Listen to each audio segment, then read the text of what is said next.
Shalom, and welcome to our newest podcast series, Good for the Jews, Inside Christian Zionism.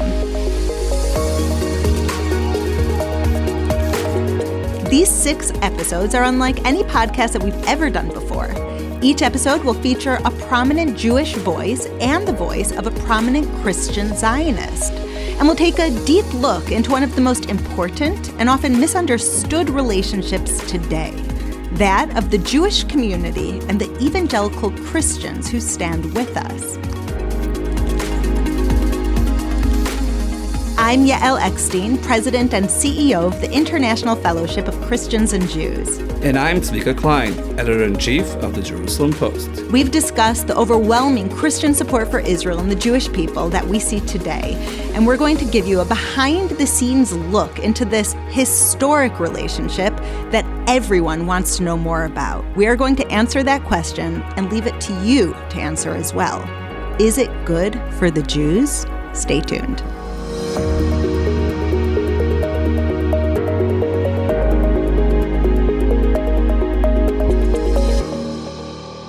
Today we're joined by a true Christian friend of Israel, Governor Mike Huckabee. As a pastor, a presidential candidate, a governor, and a television personality, he has put his love for the Jewish people into action since his first visit to Israel 50 years ago.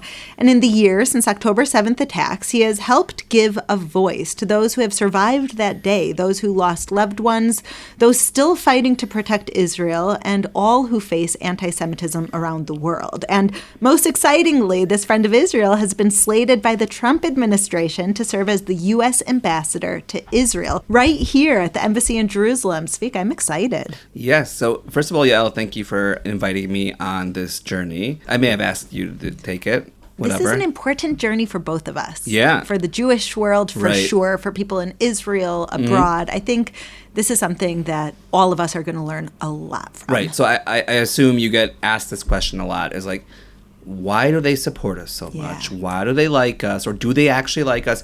Are they planning on... to kill us? Well, convert us. Convert. I think is really... The end of days killing us and now converting us. So I think that's like, converting is really what people say, or they're, thinking of their Messiah coming, and for that to happen, we have to, all become Christians, things like that, I'm sure you hear it a lot, and definitely since, you come from an Orthodox, religious background, and it's not something that was necessarily popular back in the day, right? Yeah. Your father suffered from it a lot, and I've interviewed him in the past, and I think what he spoke about in the most emotional way was him being sidelined or alienated from the Jewish community, right? Or not accepting him in certain synagogues because of what he did, which was actually just connecting to evangelical Christians, raising money for Israel, and not from the wealthy people, but just from the average, family that reads the Bible and understands from the Old Testament that Israel is an important ally and partner of theirs, and if they support Israel, they will succeed. Yeah, it's incredible. 40 years ago, my father saw this group of evangelical Christians who loved Israel, stood with Israel, prayed for Israel, and they were totally unknown by the Jewish community. He said he felt like Columbus that was discovering America, that he suddenly found out there are millions, hundreds of millions of friends of Israel. How are we not investing in this? And he grew up in America. He grew up in America. He was an adult in America. Yeah. And it's still... And he was skeptical at first as well, until he sat with them and heard their heart and learned their philosophy and studied what they were studying and realized, oh, this is good for the Jewish people. They're not waiting for us to convert at the end of the days. They're not trying to convert us now, and they really just want to stand shoulder to shoulder. And I think that this friendship, as it's grown to be where it's at today, it's never been more important, Zvika, and it's never been more misunderstood. And so I think in this journey that we're going to have in this 6-part podcast series, instead of me and you trying to explain it, we're going to speak directly. I can't explain it. I'm just going to ask the questions. Okay, that's great. We're going to listen to the answers from leading Christians, leading Jews, and we're going to explore this question: is the friendship of evangelical Christians good for the Jews, and why? Perfect. Okay, so let's go on this journey. I'm excited and I'm interested, and I hope our listeners will be as well. Yes, thank you so much for embarking on this journey with me, Zvika. Okay, it's going to be great. Let's take it away.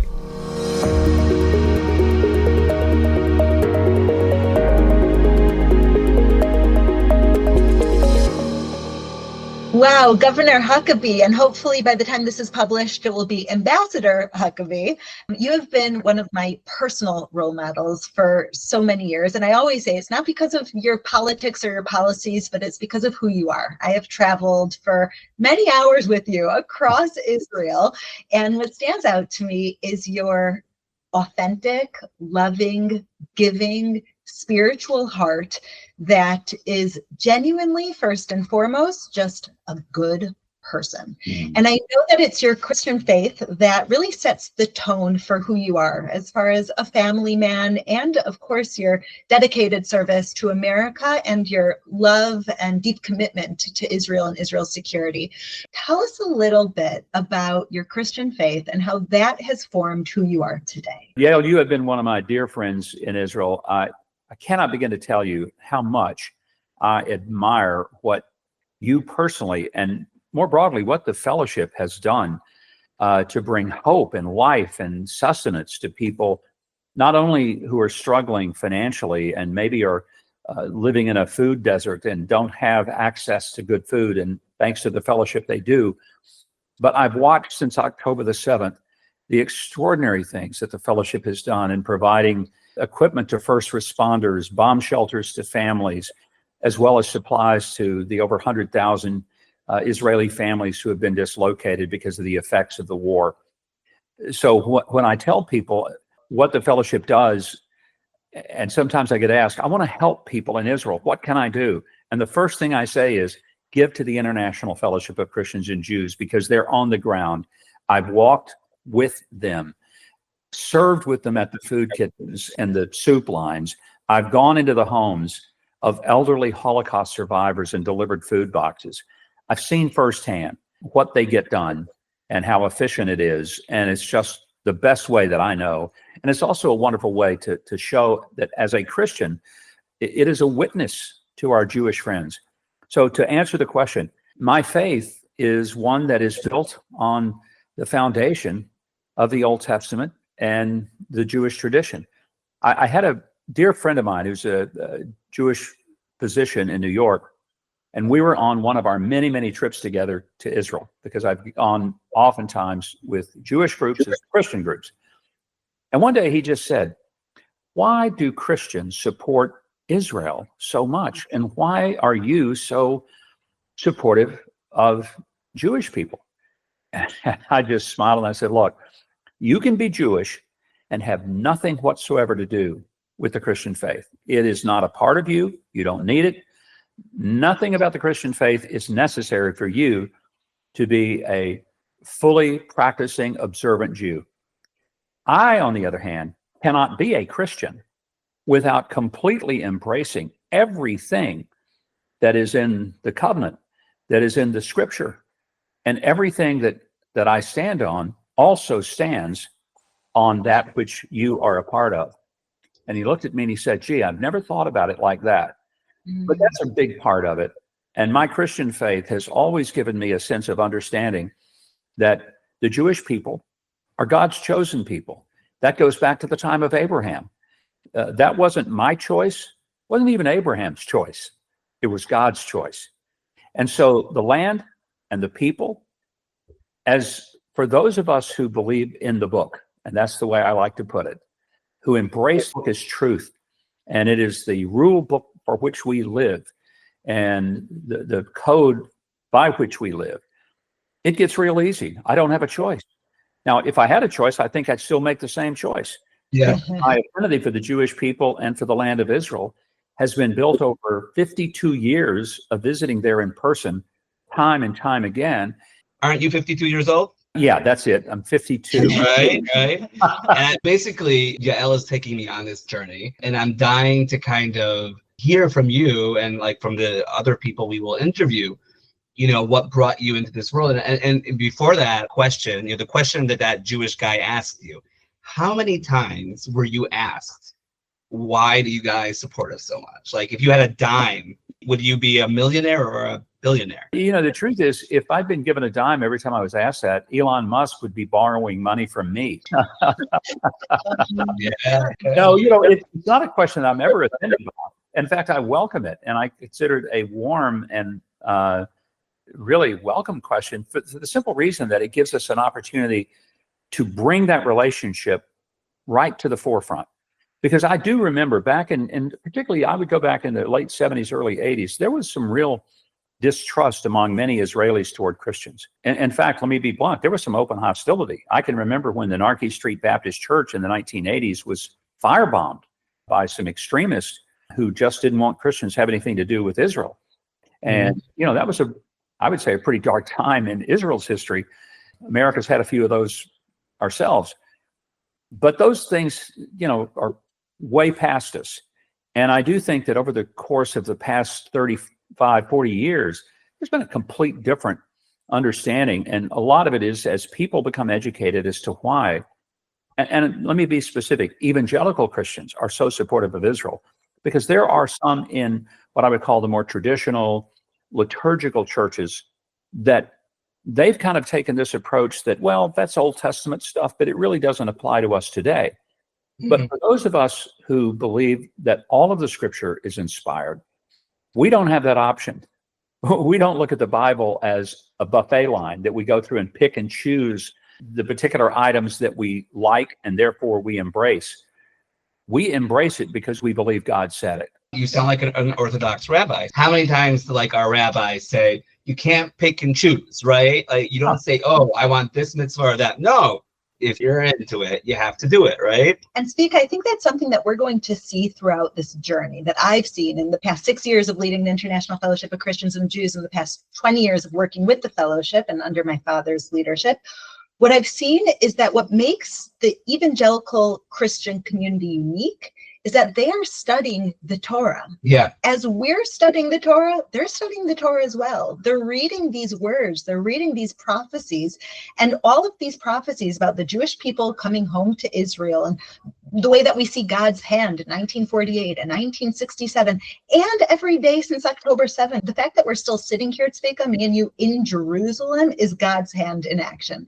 I think that we have to remember as Jews, we don't have a monopoly on the Bible, on the Torah, that there are 700 million, at least, evangelical Christians around the world reading those same words. And even though it might surprise us, they actually believe it. And they're acting on it. I'll even add to that. Sometimes I envy, obviously it's not every evangelical Christian that actually knows how to quote the Bible, but sometimes the criticism I have is, when we're growing up, let's say in the Orthodox world, and both of us come from the Orthodox world, we learn the Talmud, which is important, but then we neglect the actual Bible, right? So the Bible is mentioned in the Talmud, and it's the basis of it. I mean, I could quote certain parts, but not as much as probably the governor can. And also, if I understand correctly, correct me if I'm wrong, reading the Bible, and we call it in Hebrew, we say pshat, right? It's like reading it as the way it's just understood, right? Without commentary. Right, for sure. And you know what? I think that's a perfect segue into my question of Governor Huckabee. Could you tell us what your favorite Bible verses? I know I've been with you and you are quoting the Bible and Psalms everywhere we walk throughout Israel. Is there a verse that stands out for you when you think about Israel and your very deep commitment and connection to Israel? Is there a Bible verse that stands out to you? For an Old Testament verse, which would be more appropriate for our conversation here, maybe my favorite passage is in Genesis chapter 50. And it's the incredible story where Joseph, who has been sold off into slavery, left for dead by his brothers. They frankly not only left him for dead, they hoped he was dead. They were so jealous of him. He had a horrific life, falsely accused of crimes, put in prison, just so many horrible things happened to him. But at the moment at which, as second in command of all Egypt, he was in a position to save not just his family, but the entire nation of Israel by providing food for them. And his brothers, they fully expected him to seek revenge and to have them all killed, which by what they had done to him probably would have been their just deserts. He did not do that. And when they said, "Oh, please have mercy on us," his response, and this is the verse I love, when he says, "What you intended for harm, God used for good." That verse is so powerful because in all of our lives, there are things that were intended to harm us. But God, being God, is so awesome, so sovereign, that he takes those things, which he didn't author. I'm not saying God created cancer or God created a war, but he takes the most horrific things that happen to us, and he has a way in his own purpose for making them turn out for good. That verse just, to me, is so powerful, because we go through things, we question them, we question God, but we need to be patient, because he takes those bad things, and when it's all over, they've turned out to be for good. Wow. So, Governor Huckabee, you speak about the Bible, and I remember as a young reporter covering numerous events. I don't exactly remember what the conference was, but it was in the King David. Like, you would always come and you'd have a group of people with you, or I don't know, you'd be touring. And I grew up in the Shomron in Samaria, whatever, and it was a very right-wing political and Israelis, right, group of people. And I remember seeing you, speaking about it, and definitely recently you spoke about it again, about how you don't even understand the question of, is Judea and Samaria, right? Is that Israel's, or is it? And to you, it's just the pshat, as I said, right? It's just a basic, common information that is just part of our history, of our, it's in the Bible, it's black and white, right? It's very clear that this is part of us. And I assume it's based on your faith. It's not based on the history books. Well, without a doubt. I mean, I like to use the biblical terms, and that's Judea and Samaria. I like to use the term of the covenant. I love to to be speaking of communities that are being established and developed. For me, there is a geopolitical issue that certainly cannot be ignored, and as an ambassador, that will be my focus. I won't be there to be a pastor or priest. The geopolitical norms are something I understand, but I cannot divorce myself from the greater history of 3,500 years, going back to the promise of Abraham and the establishment of even the first tabernacle at Shiloh. There are so many pieces of history that are tied to the Jewish people. And because of that, they're tied to not just the Jewish faith, but the Christian faith. And as a result of that, I think to ignore the history, and this is not mythical history, this is real history. I mean, these were real people. It happened in real places that we can go back to today and look at. And the archaeology, one of the things I love about Israel is that as much archaeology has been conducted in Israel, probably more than any other place on earth, there has yet to be any archaeological discovery that has controverted a single scripture in the Word of God.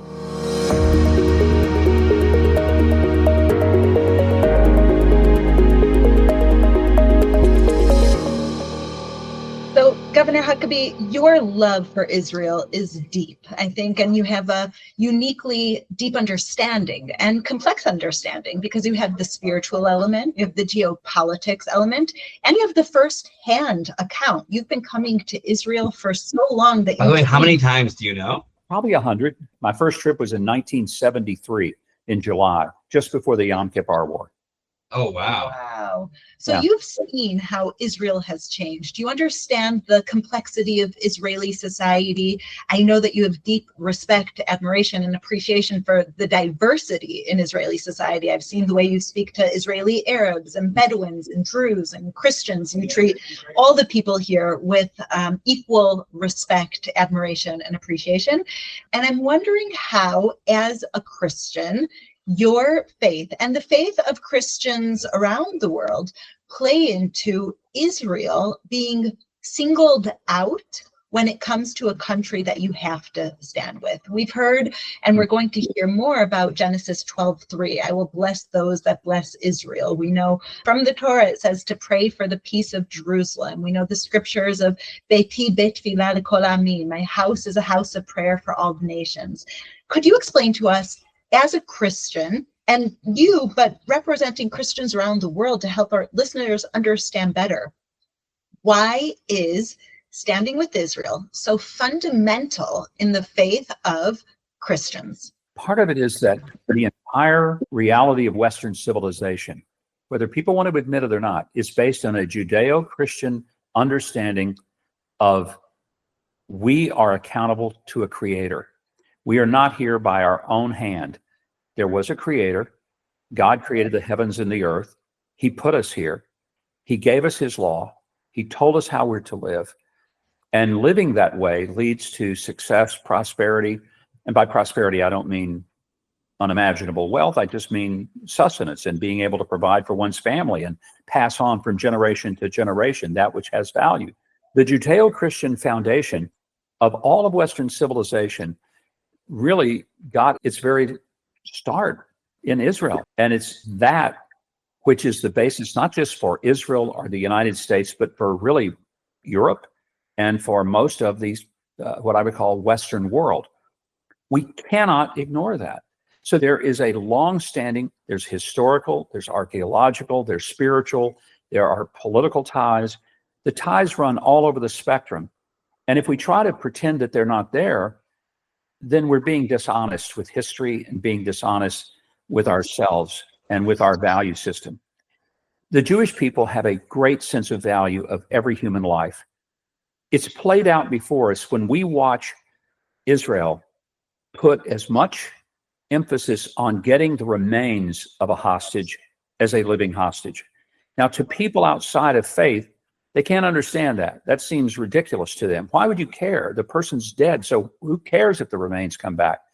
But if every person has value and worth, and every person has meaning to one's family and to one's greater sense of community, then it matters because the respect of the individual is foundational, not just to the Jewish faith, but to the Christian faith as well.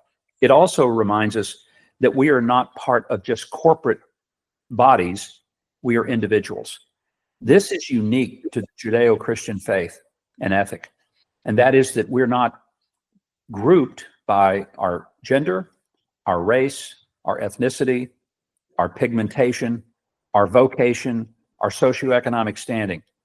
We have individual value before God, and that means also that we have individual responsibility before God. I think the world, and definitely the Muslim world, I think is so surprised, the amount of terrorists, Palestinian or whatever, or residents of Gaza that we're willing to take out of our jails in order to have a body or remains of a body, right, come back to Israel is something that, it's time after time, people are like, what, why are you guys doing that? And I think that really is unique to people of faith, but it really is a Judeo-Christian element. It is definitely not extreme Islam. The sanctity of life and the sanctity of death, that are God's creation, that even in death, we deserve a proper burial, and we need to sanctify the body that God created. And the soul can only, really kind of uplift itself when we properly bury them. It's incredible.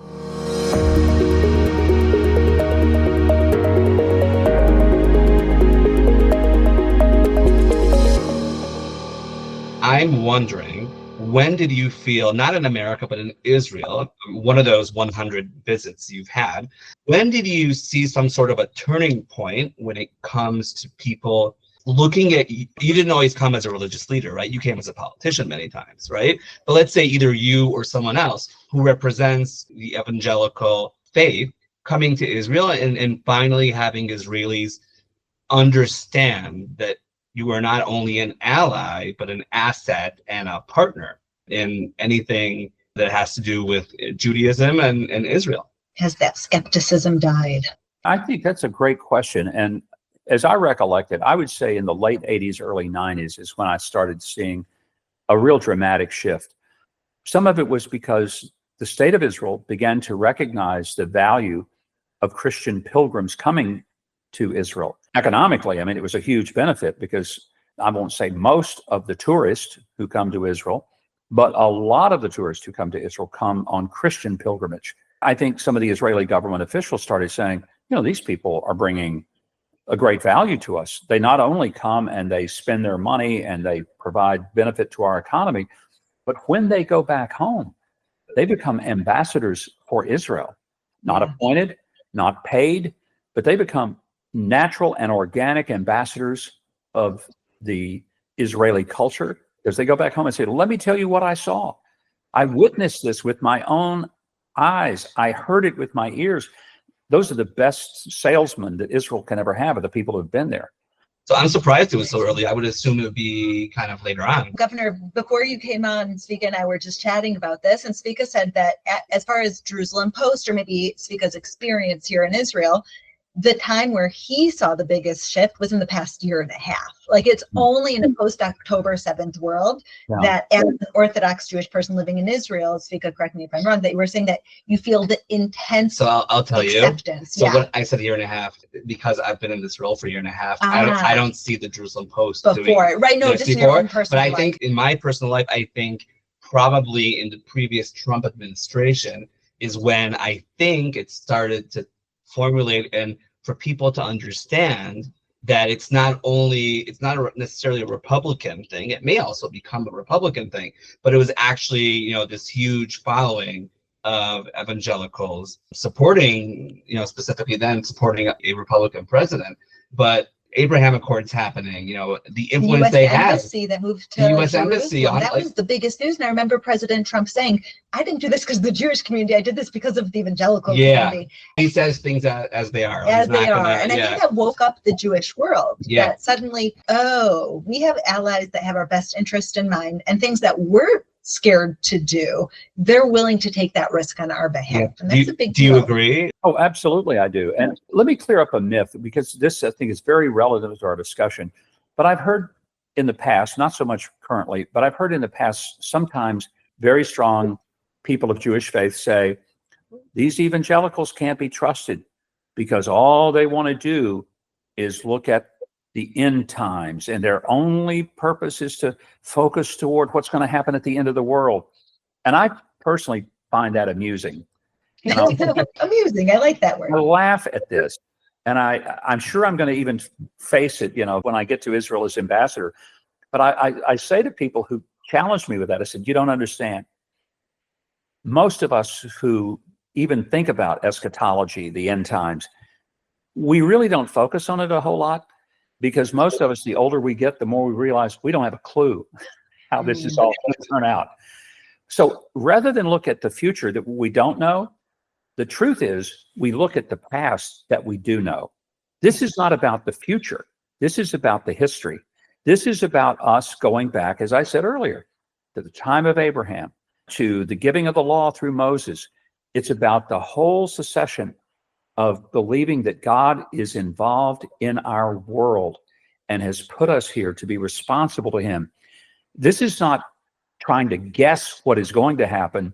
This is affirming what has happened. It's so aligned with everything I've experienced in 20 years of working with Christians. I don't think I have ever heard someone say, oh, we're bringing the Jews back to Israel, so at the end of the day, they'll all be wiped out or face Jesus. I know. And we have 100,000 donors, and I've never heard somebody say that. And it's funny that this is what the Jewish community has held on to, but I think it really is starting to change in a sense of seeing, I love how you put it, looking more at the past. Christians, from my experience, appreciate the Jewish people and study the Jewish scriptures because they want to be closer to Jesus. And Jesus was Jewish, and Jesus had the Jewish holidays, and Jesus was studying the Torah, and Jesus was born here in Israel and walked the streets of Jerusalem.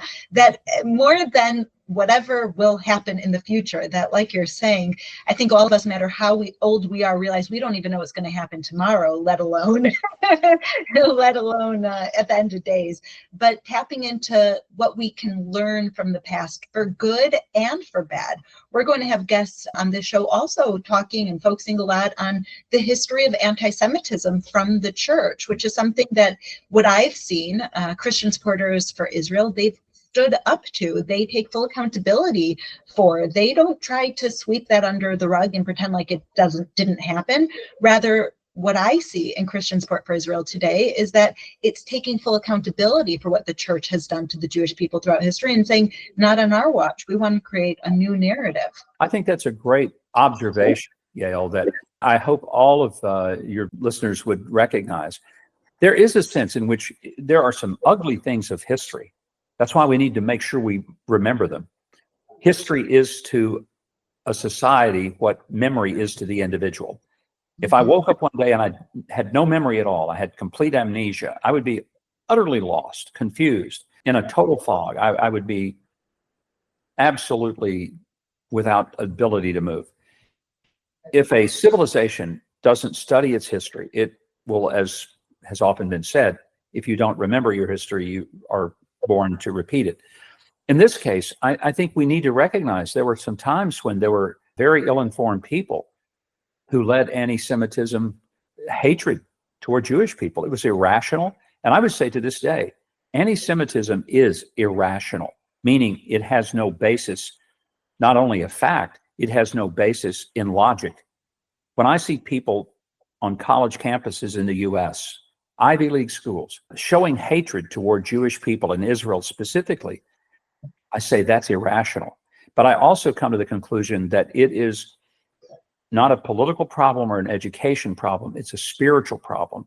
People who are spiritually darkened, who want to blame someone else for their own issues.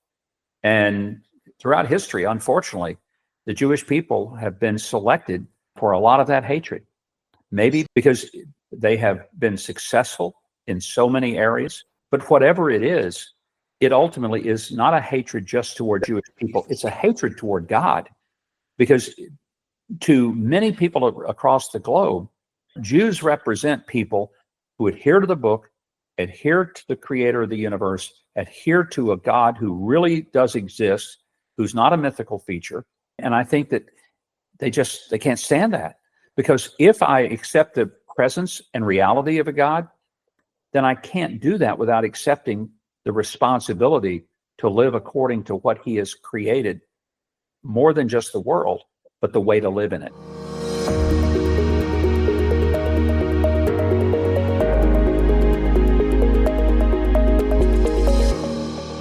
So, Governor Huckabee, I'm curious, what are your plans as ambassador to Israel, and how much of that is actually influenced by your faith? Well, obviously, you don't go to be an ambassador and set up a church, a synagogue, or a mosque. It's not the purpose. Not a bad idea, actually. Yeah. And that's why you're not ambassador at State Yeah, House. oh man. Oh well, okay. But the role that the ambassador has is not to bring even his own point of view. It's to bring that of the president and the nation that sends me. So the policies that I will seek to communicate to the Israeli government, and then to serve as a liaison between the Israeli government and the US government, will be those of my country, my president. Will my views have a role in that? Of course they will. It would be dishonest to say, oh no, I'm able to completely shut that off. I think that's absurd. Of course, I have deep convictions. I will convey those to the president. I will always make that a part of who I am. It may not necessarily always be a part of what I do in my role as ambassador. But the bigger role that I see, and this is why I'm so excited about being there, and I really do feel, and some of your viewers will understand this, some may not. I view this as a calling, not just an appointment by the president, which of course I'm so grateful for, but I view it as a calling and a destiny that started when I was a child, and God has developed this pathway for me. And this is this chapter in my life for which I have been prepared. And in that role, I want to do all that God empowers me to do to help bring security for the state of Israel, safety for its people, a sense of protection and well-being, a shared partnership of things that benefit both Israel and the United States. And then the broader sense is to see a genuine and lasting peace permeate throughout all of the Middle East, which will touch the world. We saw a glimpse of it in Abraham Accords, and I've said this, and I will repeat it again. I think under this term of President Trump, we will see movement toward peace in the Middle East that will be of biblical proportion. And I really do believe you'll see things that we never could have imagined 20, 30, and certainly not 50 years ago. So what countries are we going to have relations with? You know, Saudi Arabia, hopefully, but like what else is going to be part of this, I don't know, alliance? I think the countries that finally recognize Israel as not their enemy, Saudi Arabia is certainly going to be there. I hope that there will be significant changes. I don't mean from the outside in. I hope from the inside out that the Iranian people take their government back and take their country back. Oh, yeah. Yes. I think we could see that. Let's face it, they are the outlier in all of this. If that tiger could be tamed, and President Trump is on his way to doing that economically, and I've always said President Trump's attitude about dealing with Iran has never been to bomb it, it's been to bankrupt it. That they can't fund Hezbollah, the Houthis, and Hamas, which they were able to do when the pressure was taken off of them. President Trump has put the pressure back on them. That's a brilliant move, because the best way to topple their dictatorship and to end their aspirations for nuclear capacity is to take away the resources and finances that would empower that and give their people back the incredible Persian culture that is so rich in history. My goodness, one of the most prosperous and delightful cultures in the history of mankind. Things of antiquity and beauty that have been unsurpassed. I long to see that happen again. And I hope that the people of Iran get to see their heritage and their history restored. So it's really incredible. What I hear, and what's really standing out to me when I hear you speak, Governor Huckabee, is that so many people say Christians are radical, they're anti-Islam, they're anti-Muslims, they're anti-Middle East.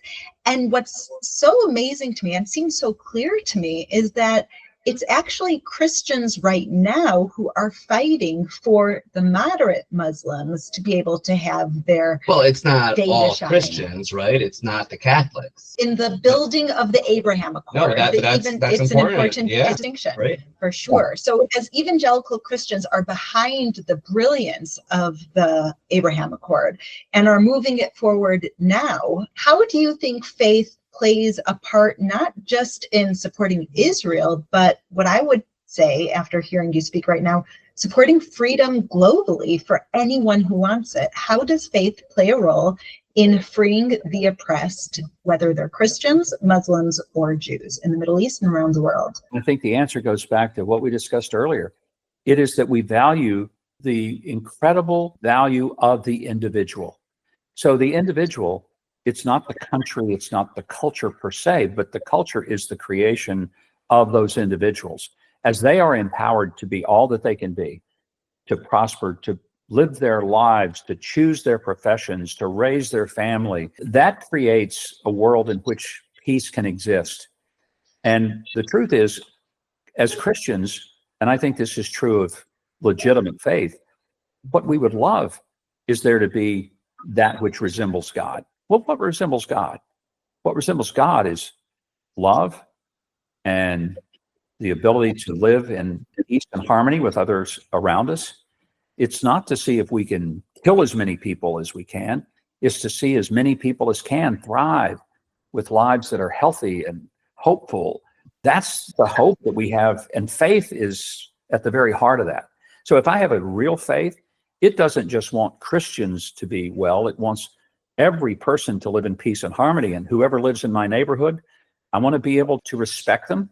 Maybe I want to influence them, but I want to respect them. And I want to hope that their children are well and that their children are healthy and their children have safety in their streets. I want that for every child everywhere. And faith drives that in me. There was a lot of discussion when it was announced that you were the designate ambassador to Israel, saying that this is the second time there's a non-Jewish right. U.S. ambassador to Israel. Exactly. Maybe the first time there's a very strong evangelical Christian. Yeah, as a religious leader. And it's interesting. I have a friend who said something interesting to me.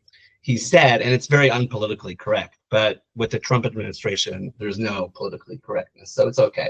And this guy's a very strong Zionist and supporter of Israel, an American Jew. And he said, us American Jews, regardless of our background, even if it will be the most pro-Israel Zionist, whatever, there's certain things we wouldn't say or do because we're in our heads, we're like, well, what will people say about it, or how they react to this? And he said sometimes you need someone who's not Jewish to just say it out and who supports Israel, and just because for them it's just an obvious thing that Israel is a Jewish state, right? And we could be a democratic state and a Jewish state, and there's so many people who just will not acknowledge that. And I'm wondering, from your perspective, what was the reactions you received to this, right? I mean, were you even concerned in a sense of how will this be perceived in the Jewish community in Israel? I wondered whether I would be welcomed, and would there be people who said, oh my goodness, why would you have this guy who's not even Jewish? The answer that I received and the overwhelming support has been stunning. And here's what I've received from even the most Orthodox Jewish people, not only in Israel, but here in the United States. I've been so pleased by it.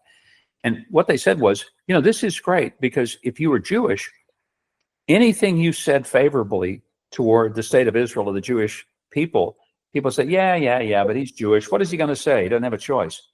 Double standard. Yeah, because I'm not Jewish, and I don't have that same ethnicity. I speak as I do about the land of Israel and the Jewish people. What they've said is, look, this has credibility, because he's not saying it because he feels compelled by his family tradition or by his religion. He really believes this. So I find it to be quite rewarding in that sense. Right. So I have a question that's very off the cuff, but all of my friends told me I have to ask them. I've heard there's a myth.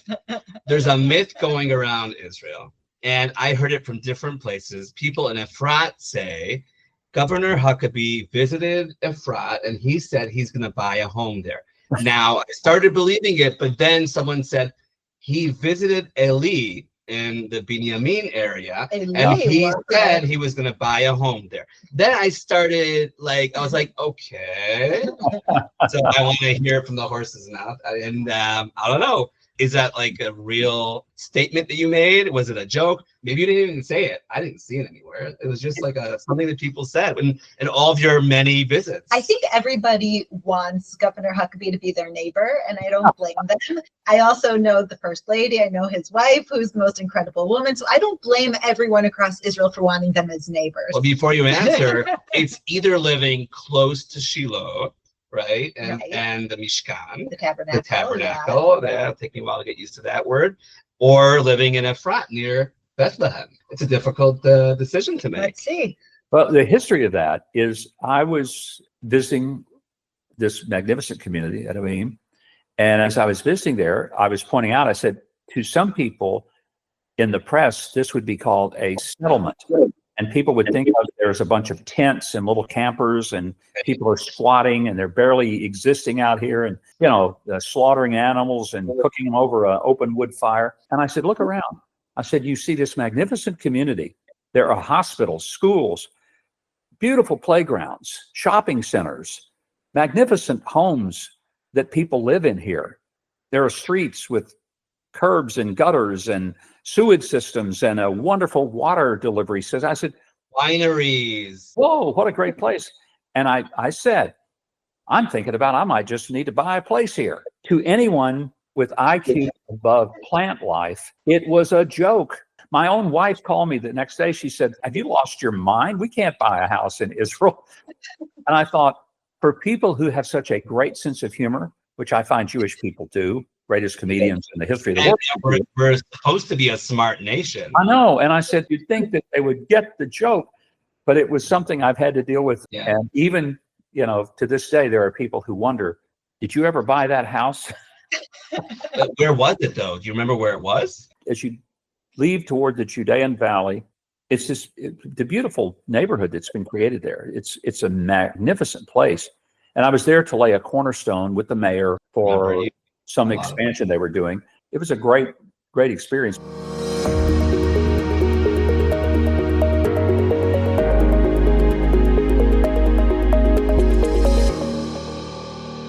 Governor Huckabee, this is so incredible to hear directly from you and give so many listeners a glimpse into not only the name, not only the legend, but the actual person and heart and brilliant mind behind the next, hopefully, God willing, ambassador to Israel.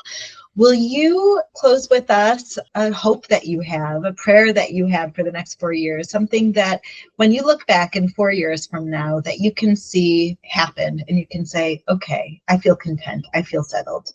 Here's my prayer, is that there would be an unprecedented level, not only of peace in Israel, but peace throughout all of the Middle East. That the children of Jews and Arabs and Christians alike would be able to live in peace and harmony, smile at each other when they pass on the streets. That there would be hope and optimism, educational opportunities that would not include educating children to hate others, but educating them to respect others and to hold in the highest traditions of every faith that is legitimate.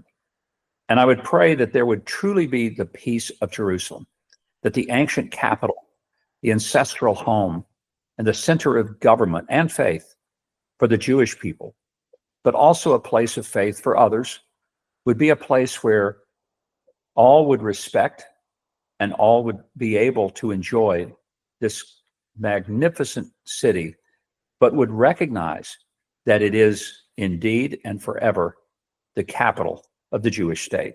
Amen. Amen. I think we are all unified in that beautiful vision. That's amazing. And maybe we'll have like a chavruta or a group of people studying the Bible together. So thank you very much, Governor Huckabee. Hopefully people learned a little bit more about what you represent and what the evangelical community represents. Thank you. God bless you. And I will see you, I won't say next year, I'll say this year in Jerusalem. Can't wait. Thank you so much, Governor Huckabee. Thank you. Thank you so much for joining us in this podcast series, Christian Friends of Israel and Is It Good for the Jews? I know that you must have a lot of thoughts, and I hope that we're providing lots of answers. And if you want to be engaged further with me and Zvika, you can follow us on Instagram, Facebook, LinkedIn, and of course you can visit our websites at jpost.com and ifcj.org. This is one of the most important relationships that we see growing. This is good for Christians, this is good for Jews, and this is good for the world. For the first time in history, the Jewish people have friends. And I hope that you understand this friendship a little bit deeper because of this series. Thank you so much for joining me and Zvika. And if you enjoyed it, make sure to share it with your friends. We have to get the word out. More people have to understand evangelical Christian Zionists, why they stand with Israel, and why this is so important. So share it with a friend, share it with your family, and we look forward to being in touch with you.